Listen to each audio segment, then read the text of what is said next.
There is a syringe. There's an image of a woman desperately hugging a syringe. I'm going to try and pull that up right now. So what I think that might be page down from there. Okay, that's what I will do. What actually inspired you for that image? And I'm going to look for it now while he's okay. What inspired me? The image is called Manifesto of Soda Pop, and my inspiration came when I found the image of the woman hugging the syringe, which was originally from an old one of those warning movies about from the 50s, like don't do drugs because it'll lead to the syringe. Addiction, yes. So horrors of addiction. Right. So I was initially inspired by that image, and I combined the image with some more modern imagery, like a Pac-Man, the font from Pac-Man. Yeah, and this doesn't do it justice, I'm afraid, actually. But there is the image. There's the image in the center of your screen, and you can actually see there is a lady hugging a syringe right in the middle of. Almost looks like Wonder Woman, actually. Yeah. I'm sorry. Back to the you were mentioning. So it's the 1950s imagery, the syringe, and what attracted you to it again?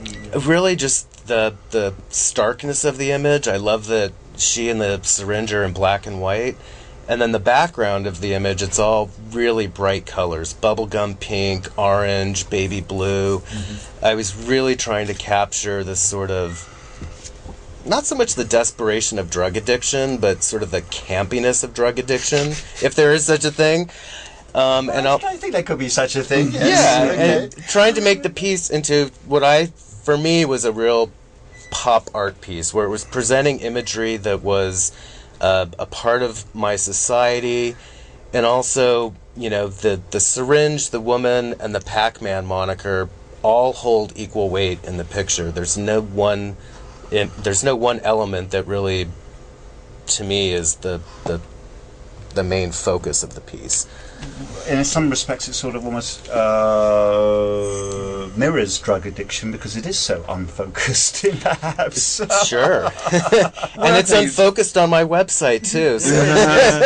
What I think is really interesting about your work and collage, especially, is that it's the visual equal of people sampling bits of music, and it's like the visual equivalent of a mashup or a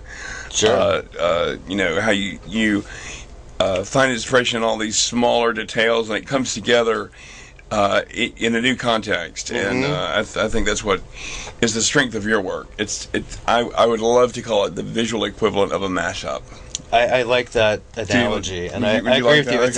It's a mashup of imagery that I find very intriguing, and also it's a mashup of my own inner emotions and how I can express them through my work. So I have things that are serious, like the woman in the syringe, but I also have things like in this piece where there might be a bit of a Go-Go's album cover in it, next to a can of lipstick.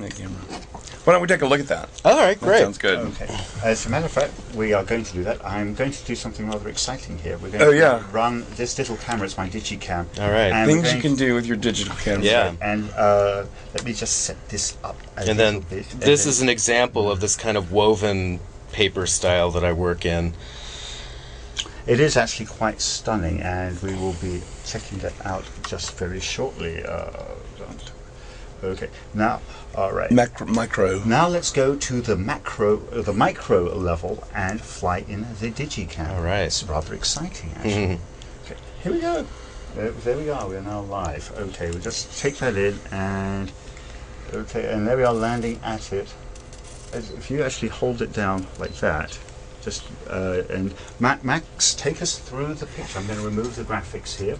Okay. And let's take a look. This is an interwoven piece. What is this piece called? This piece is as yet untitled. I just finished it last week. How about if we zoom out? See what I'm doing here. Okay, now? Okay. I can't. It's not coming up on that. I know. It won't come up on that, unfortunately. But this is a yet untitled piece. And untitled. I'm holding this upside down, right? I believe it's about 16 by 20 inches. Yes, and quite large. It's bits of paper from different sources, record covers, children's books, club postcards, a couple silk screens that I've made. Okay. Now, I know when we were talking about this before, there were some areas that you found particularly interesting, Max. Could you point them out to me? It's actually on the other one. Oh, it's on the other one. Okay. So let's switch this one out. Right. Now, this one's actually rather more uses rather more primary colors, I think. I mean, right.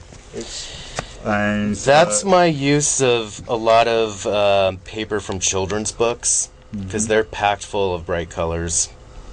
Okay, and okay, let's go back down and look at them. Let's take a look at some of the children's book artwork that you use. Could you point some out? Oh, here's some up here. This bunny girl from I believe she may be Jane from Dick and Jane. Right. Can we get her? There's Jane. She's holding her cat. She's got a bunny mask on. Okay, I think I can see it. Yes. Yeah. That's the pink lady, right? That's the pink one right here. Right there. Right. Okay, and all this stuff is interwoven. It's all interwoven. Okay. And show us some other... You've got the Disney sparrows? We've got the little Disney sparrows here. They had kind of a fun aspect. Yeah. And the detail is absolutely phenomenal. This is all interwoven. And what other images do you have? Did I hear the Hardy Boys swimming? The Hardy Boys are right here. Okay, here's underneath here. Here's both of the Hardy Boys. I see one ear. That's one of the Hardy Boys' ear. Okay. They're basically swimming away from a ship that is sinking in the ocean. Oh, how awful for them. Yeah. Yes. Okay. And it makes for an exciting episode, though. Does it? And then we've got some German here. Is that German or That's Dutch? actually Dutch. That's a postcard that I got when I was in Amsterdam. Okay. And here we've got this, one of my favorite sayings, Go away. And he's so happy about saying it. And it's a bit tongue-in-cheek, like a lot of my work. And you have, I was wondering, is it Speed Racer? No, it's Speed Racer-esque. It's not the actual Speed Racer. And I see there's a building over here. Oops, let's go up there. Right there. Yep. My mother always said I should work on my cuticles. Okay. And we've got some little stereo knobs. I love the here. volume controls. Those are silk screen that I made from a vintage 1960s radio. Is that right? Yeah. Is that like from an instruction manual or? Oh, it was actually an image about 2 by 2 inches I found in the back of a magazine, and I blew it up to a larger size and made a silk screen. Oh, really? Yeah. And